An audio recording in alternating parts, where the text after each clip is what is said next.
Гости на ово утро во Македонија на утро е Душко Ајдин, репрезентативец на Македонија во куглање, член на кугларскиот клуб Мак Петрол, учесник на 4 светски првенства по шампионатот во Секеш Фехервар 2025 во Унгарија. Се враќаме дома со петтото место, што е трет најдобар резултат во историјата на светските првенства за Македонија. Добро утро за нашиот гостин. Податоците се точни, така? Точно, екзактни се во Четири, спортот. Во спортот нема простор за така е, бројки за околу. Да. Да, 4 учесник на 4 екипни светски И првенства, едно минатата година на едно поединечно за прв пат учествував. Што значи за Македонија да освои петто место на едно светско првенство? Тоа е она светско првенство, нели, каде што се најдобрите, нема друго? Да, нема друго, тоа е светско првенство, иако се повеќето екипи европски, меѓутоа сепак се води како светско првенство и тие се најаките сили во светот на куглањето. Па добро, ФИФА, например, и другите организации да не доделуваат конкретни бројки за места за репрезентација, европските би имале секаде најмногу представници. Па веројатно. Бидејќи спортот тука е на највисоко ниво. Така е. Во петото место е голем успех пред се за македонскиот екипен спорт. Ние памтиме пето место ракомет има едно, кошарка едно четврто место, куглањето е како спорт кој има, ја колку што памтам, единствени што донеле медаља од екипно надпреварување Европско светско првенство без разлика, тоа е од 2013 година. Исто во Унгарија. Репрезентативно, да. Очигледно ни лежи Унгарија, овој пат не стасавме Залегер до се медаља, беше, да. Во близина сега бевме во Секеш Фехервар. Ни лежи очигледно Унгарија, меѓутоа во четвртфинале ја пројдовме групата на почетокот, во четвртфинале ни падна во тој момент актуелниот светски првак бранител на титулата Австрија, која се покажа сепак прејака за нас во тој ден. Добро, како да ја надпреварите? Па почнавме со против екипата на Чешка, беше првиот надпревар.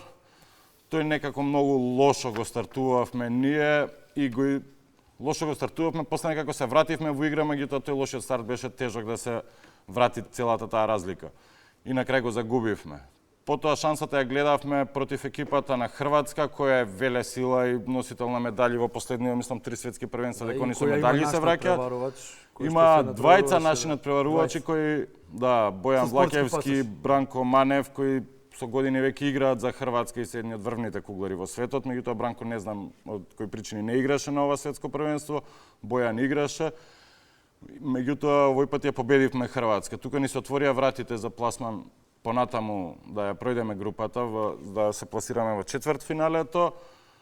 И ни требаше уште победа со екипата на Франција, која, што е да речам, аутсайдер во оваа група беше, меѓутоа не е слаба екипа. Со Франција победивме и потоа ја чекавме резултатот меѓу Чешка и Хрватска и тука зависеше, имаше и некој простор за калкулации, меѓутоа све си беше најспортски регуларно. И си победија, не беше 1-7. Зборувам, ние си ја победивме. Не, ние ја победивме Франција без проблем.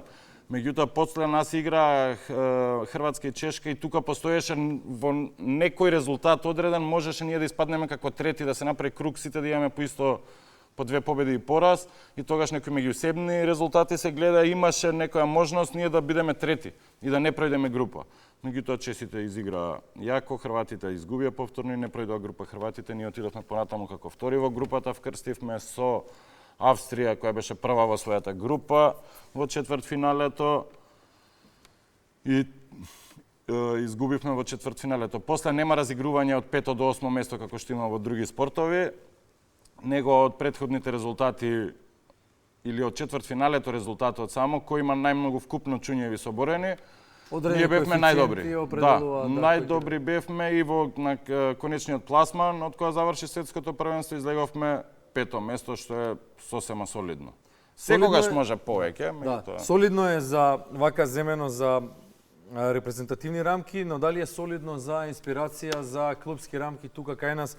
Македонското куглање со какви услови се соочува, дали постои практично кај нас? Па ако кажеме дека на пример една Словенија која што е земја колку нас и по население и по површина да кажам, дека има 37 куглани активни каде што се играат, има прва, втора и трета лига, мислам. Колку има во Македонија? Во Македонија имаме во моментов Битола куглана што е релативно нова, околу 4-5 години, лиценцирана и за меѓународни надпревари и све.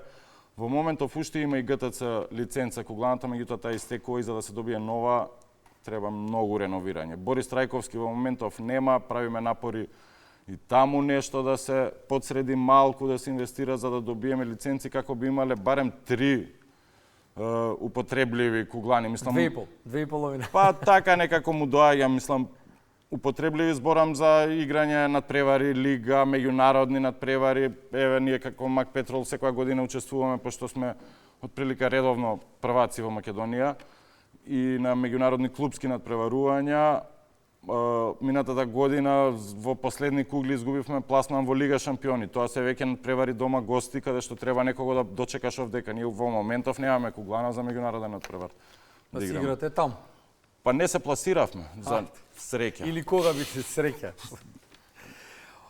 Добро, доволен ли е еден клуб? Одлично што тој клуб што постои е шампиони, што вложува, нели што, меѓутоа доволен ли е еден клуб за да се развие еден спорт? Не, добро, не е еден клуб. Сепак има лига Македонска кугларска лига во која што учествуваат 8 екипи, Со доминацијата покажувате дека сте далеку над. Јас сум 4 години во Мак Петрол, 4 години сме шампиони. Претходно, не знам, година-две пред тоа една титула ја изгубија, некако несреќно тука, претходно не знам 15 поред од прилика се. Не ме фаќа за збор, има Мак Петрол во задниве 25 години е 23-4 пати првак од прилика. Како Макаби во Израел, нешто така во кошарка. Па веројатно. Не им ја пратам лигата израелска. Дали е доволно да се има само една сериозна организација за да се развива еден спорт? И дали овие резултати? Па не е доволно, секако дека кога би имало уште еден клуб што би бил на рангот на Мак Петрол и финансиски, и како играчи, и квалитет, да има дека секако и Мак Петрол ќе биде подобар.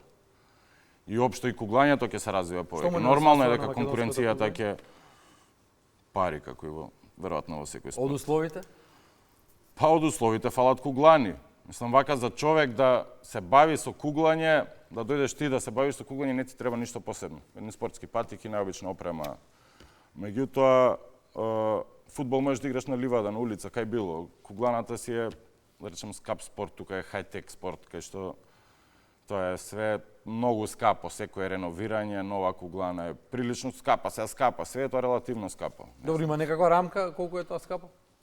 Па еве, не знам, пред некоја година знам во Ниш се направи куглана, врвна куглана имаат во Ниш, често одиме таму. Комплетен објект или само внатре? Зборам сега за внатрешниот дел. Кога би имале ние една ваква сала како оваа што идеална за 4 стази би била вака како што гледам. Околу 100.000 евра се само стазите. Околу 25.000 евра е стаза, некоја груба. Веројатно сега со сите овие инфлации у светот сигурно е на кај 30 отидено, ама пак е тоа многу за ваков спорт кој што стварно кубури со средства. Федерацијата е блокирана од 2012-13 година, немаме средства. На неколку од тие светски првенства кај што сум учествувал одиме комплетно на свој трошок. Оваа година Министерството за спорт ни излезе во пресред во последен момент.